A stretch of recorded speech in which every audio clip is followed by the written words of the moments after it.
দাগি তো বটে, সবাই দাগি। বা চাকরি খেকো বিকাশ, খারাপ লাগে না শুনতে? এসএসসি নিয়ে আবারও 2025-এর যে নিয়োগ, সেই নিয়োগ নিয়ে ইতিমধ্যে টালবাহানা উঠে এসছে। এক হচ্ছে এক্সট্রা যে নাম্বার দেওয়া হচ্ছে 10 নম্বরের, সেই 10 নম্বর নিয়ে টালবাহানা, এবং দ্বিতীয় হচ্ছে নিয়োগের মধ্যে নাকি দাগি বসে আছে, এমনটা অভিযোগ উঠে আসছে। আবার চাকরি প্রার্থীরা, নতুন যারা ফ্রেশার্স এবং পুরনো যারা ক্যান্ডিডেট, তারা অভিযোগ করছেন যে এই যে আইনজীবীরা রয়েছে তাদের দোষেই নাকি সব কিছু হচ্ছে। আমার সঙ্গে রয়েছেন বিশিষ্ট আইনজীবী বিকাশ রঞ্জন ভট্টাচার্য, আমি জানার চেষ্টা করব। অভিযোগ না, এটা চাকরি প্রার্থীদের অভিযোগ। যারা বলছেন যে আমাদের অভিযোগ, আমরা তো মামলাকারী না, আমরা তো সওয়ালকারী। দুটোর মধ্যে মৌলিক পার্থক্য আছে, যারা বোঝেন না তাদের কথা আলাদা। যাই হোক, এখন নিয়োগ প্রক্রিয়া নিয়ে হাজারো প্রশ্ন চাকরি প্রার্থীদের, তারা বিভিন্ন সময় আদালতে আসছেন। স্বচ্ছ নিয়োগ প্রক্রিয়া চালু হোক, এটাই তো তাদের একমাত্র বক্তব্য। কিন্তু দুর্ভাগ্যজনকভাবে মমতা সরকার স্বচ্ছ নিয়োগ প্রক্রিয়া করতে পারবে না, তাই তারা বিভিন্ন রকম জট পাকিয়ে রাখছে, যাতে এই জট দেখে যে কোনো সুস্থ চিন্তার মানুষ তারা তো সমাধান চেষ্টা করবেন। তারা তো রাস্তায় নেবে বন্দুক নিয়ে নবান্নে চলে যাবেন না, সুতরাং তারা আইনে আদালতে আসছেন। এক্সট্রা 10 নম্বরের যে এক্সপিরিয়েন্স মার্ক, সেটাতে অসুবিধা কোথায়?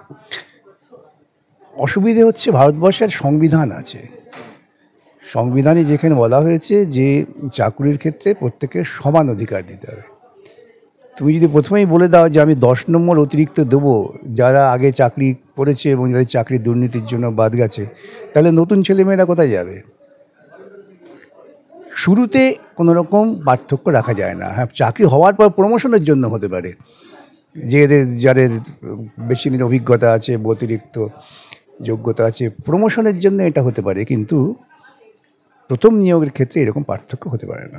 এই 10 নম্বরের এক্সপিরিয়েন্স মার্কটা কেন বলা হচ্ছে? মানে এটা নতুন কোনো একটা, এটা হচ্ছে যেহেতু সরকারের দুর্নীতিমূলক প্রক্রিয়ার ফলে সমস্ত চাকরি সুপ্রিম কোর্ট খারিজ করে দিয়েছে, এখন সরকার বেআইনি পথে তাদের ঢোকাবার চেষ্টা করছে কায়দা করে। 10 নম্বর যদি একটা কম্পিটিটিভ পরীক্ষায় না 0.1 নম্বরের ওপরে পার্থক্য হয়ে যায়, যেখানে লক্ষ লক্ষ ছেলে মেয়ে পরীক্ষা দিচ্ছে, সেক্ষেত্রে তুমি যদি আগে যদি হ্যান্ডিক্যাপ দিয়ে দাও 10 নম্বর, তো সেটা তো যারা নতুন পরীক্ষার্থী তাদের প্রতি অত্যন্ত অবিচার।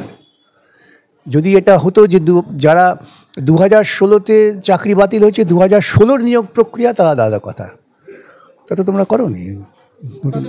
এই যে নতুন যে দাগির কথাটা উঠে আসছে, আচ্ছা এই যারা নতুন প্যানেলে যারা পরীক্ষা দিল তাদের মধ্যেও দাগি ঢুকে আছে? দাগি তো বটে, সবাই দাগি। হ্যাঁ, যারা 2016 চাকরি বাতিল হয়েছে সবাই দাগি।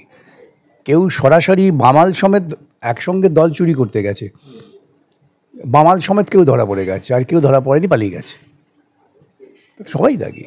কিন্তু যারা বামাল ধরা পড়েছে তাদের ক্ষেত্রে কোনো রকম সহানুভূতি নেই। মামলা বিকাশ বলে যে দাগিয়ে দেওয়ার একটা প্রচেষ্টা, বা চাকরি খেকো বিকাশ, খারাপ লাগে না শুনতে? খুব খুশি, আমি অত্যন্ত গর্বিত, আমি আদৌ বিচলিত নই। আমার যদি চাকরি খাওয়ার ক্ষমতা হয়ে থাকে, এটা নতুন একটা ভালো কথা তো।